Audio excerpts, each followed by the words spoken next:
Little Bear's Trousers by Jane Hissey.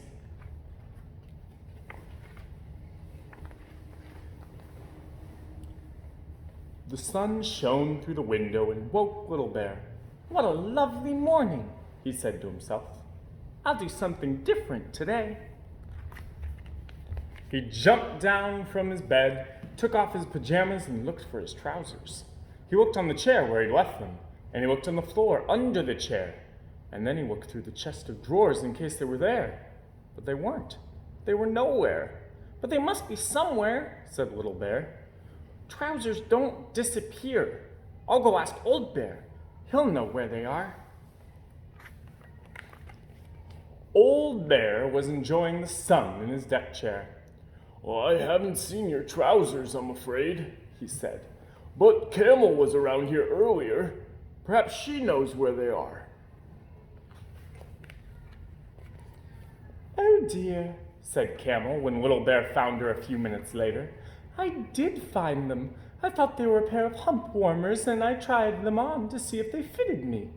They did keep my humps quite warm, but the air came down the top, so I decided these were better."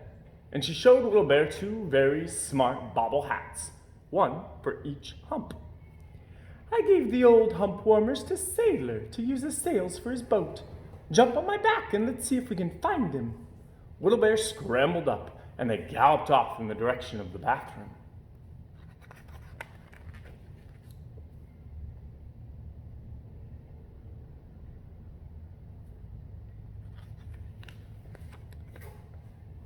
Sailor was looking after the boats and ducks in the bathroom.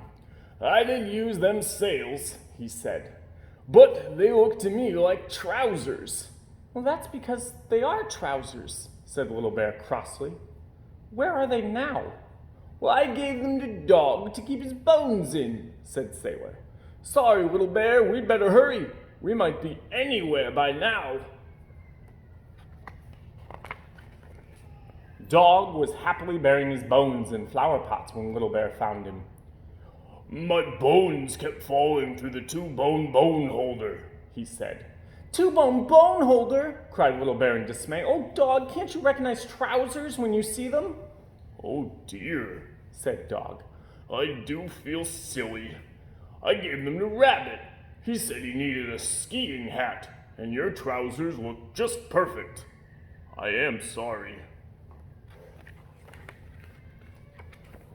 "Whee!" cried Rabbit as he shot past Little Bear a few minutes later, skiing down the banister on two lolly-stick skis. He didn't have Little Bear's trousers on his head now. "But I did have them earlier," he explained when Little Bear caught up with him. "They made a lovely rabbit hat, and with plenty of room for my ears. But they slipped over my eyes and I crashed, so I decided I was safer without them. I gave them to Zebra to carry her building blocks in." Zebra was building herself a house when Little Bear arrived, but his trousers were nowhere to be seen.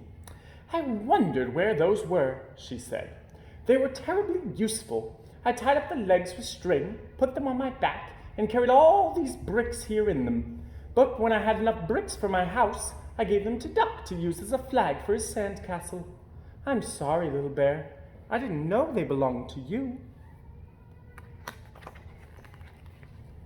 Duck was in the sand tray looking sadly at the castle he'd made. There was no trouser flag on the top now. "I did use the flag that Zebra gave me," he sighed, "but Bramwell Brown came and said it was just what he needed, urgently in the kitchen. He gave me this paper flag to use instead."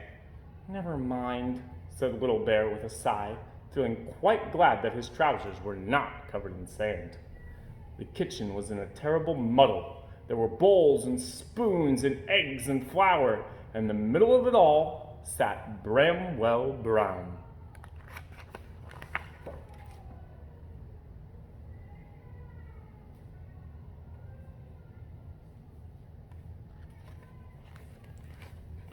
He had Little Bear's trousers, but oh dear, he'd filled them with pink icing and was busy decorating a huge cake with them. "It's a special occasion cake," said Bramwell, "and you have to put icing on special occasion cakes. I thought I could do 2 stripes at once with these icing bags. But they're not icing bags, they're my trousers, sniffed Little Bear, trying hard not to cry. I thought I'd seen them before, said Bramwell Brown. Oh, don't worry, Little Bear, said Old Bear, who was always arrived at the right moment.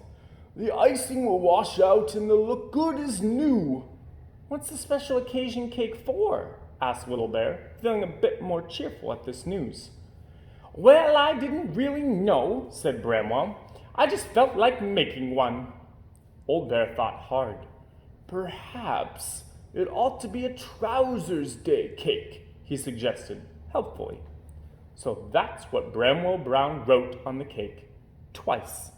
Once with the icing from the left trouser leg, and once with the icing from the right trouser leg.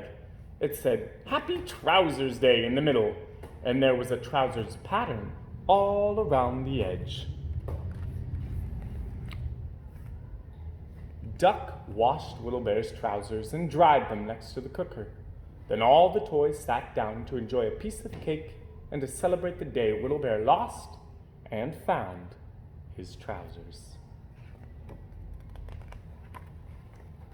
And ever since Trousers Day, Little Bear has slept with his trousers under his pillow. Nobody will find them here, he says.